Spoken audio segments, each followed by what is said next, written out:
ভাইরে, আমাদের দেশে ব্রাহ্মণবাড়িয়াই একমাত্র জেলা যারা এমন কোনো বিষয় নেই যেটা নিয়ে কামড়াকামড়ি করে না। তারা যাই করুক না কেন তার মধ্যে কামড়াকামড়ি নিহিত থাকে। এরা বিয়েবাড়িতে মাংস কম বেশি দেয়া নেয়া নিয়ে কামড়াকামড়ি করে, আবার রিকশায় ধাক্কা দেওয়া নিয়ে পুরো এলাকা জুড়ে ঝগড়া করে, আবার কখনো জমিজমা নিয়ে ঝগড়া করে কয়েকজনকে হসপিটালে পাঠিয়ে দেওয়ারও ব্যবস্থা করে। আমার দেখা এটাই একমাত্র জেলা যেখানকার মানুষ ছোট্ট একটা বিষয় নিয়ে অ্যানাকোন্ডা সাপের মতো বিশাল একটা ঝগড়ার জন্ম দেয়। কয়েকদিন আগে দেখলাম আইপিএলে বাজি খেলা নিয়ে দুই এলাকার মানুষের মধ্যে তুমুল ঝগড়া বিবাদ চলছে। চুন থেকে পান খসলেই তাদের মধ্যে একটা যুদ্ধ দেখা যায়। আপনি হলিউড সিনেমাতেও এত ঘন ঘন যুদ্ধ দেখতে পাবেন না যতটা যুদ্ধ দেখতে পারবেন ব্রাহ্মণবাড়িয়াতে। এবার ঈদের সময় ব্রাহ্মণবাড়িয়ায় একটা নিউজ দেখে তো আমার বন্ধু রাশেদের কদম জোড়া কাঁধে উঠে এসেছিল।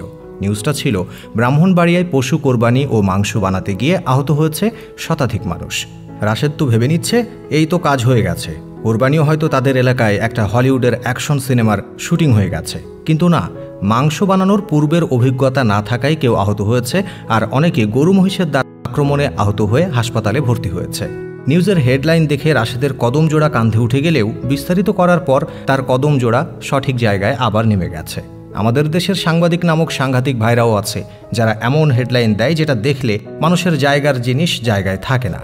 ভাই, একবার চিন্তা করে দেখেছেন ব্রাহ্মণবাড়িয়ার মানুষ তাদের এলাকার সুনাম কত দূর পর্যন্ত নিয়ে গেছে যে তাদের মধ্যে কোনো মর্মাহত ঘটনা ঘটলেও মানুষ ভাবে তারা কোনো না কোনো ছোটোখাটো জিনিস নিয়ে বিশাল ঝগড়ার জন্ম দিয়েছে।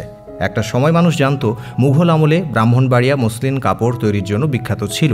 এই জেলার বিখ্যাত মিষ্টান্নের মধ্যে ছানামুখী অন্যতম, যা দেশের অন্য কোনো অঞ্চলে তেমন প্রচলন নেই। এছাড়া তালের রস দিয়ে তৈরি আরও একটি মিষ্টান্ন তালের বড়া ও রসমালাই বিখ্যাত ছিল।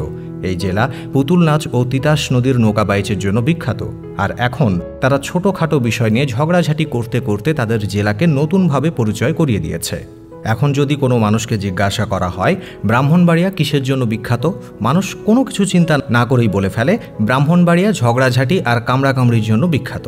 এখন আপনি ভেবে দেখেন, যে এলাকা এত কিছুর জন্য বিখ্যাত, দিন শেষে কয়েক বছর ধরে এত কামড়াকামড়ি আর ঝগড়াঝাটির জন্য নিমিষেই সব ভুলে গেছে মানুষ। কারো বাড়ি ব্রাহ্মণবাড়িয়া শুনলেই এখন মানুষ হাসে আর বলে, ও তাহলে তুমি ঝগড়াঝাটি এলাকার মানুষ, তোমার সাথে তো সাবধানে কথা বলতে হবে, তা না হলে আবার কি না কি করে বসবে। অনেকে তো চিন্তা করে এলাকার মানুষ তিনবেলা খাবার খাক আর না খাক, তিনবেলা ঠিকই নিয়ম করে হলিউডের অ্যাকশন সিনেমার শুটিং করে। তাদের এই কর্মকাণ্ড দেখে তো অনেকে ভয় পায়। বিয়ে করার সময় যদি কেউ দেখে মেয়ে বা ছেলের বাড়ি ব্রাহ্মণবাড়িয়া, তাহলে বিয়েই করবে না। কোনো বন্ধুর সাথে কোনো বন্ধুর কথা কাটাকাটি শুনে এখন অন্য কোনো বদদোয়া দেয়া হয় না, বলে তোর শ্বশুরবাড়ি যেন ব্রাহ্মণবাড়িয়া হয়।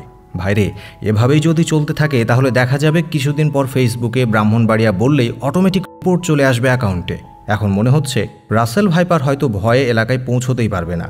যা হোক, শেষমেশ আমি একটা কাজের কথা বলি, সব এলাকাতেই কম বেশি কামড়াকামড়ি ঝগড়াঝাটি এসব থাকে, তবে ব্রাহ্মণবাড়িয়ায় সামান্য বিষয় নিয়ে করা বিশাল ঝগড়া এমনভাবে সামাজিক যোগাযোগ মাধ্যমে পৌঁছে গেছে যে এখন মানুষ এই জেলাকে কামড়াকামড়ির জেলা হিসেবেই চেনে।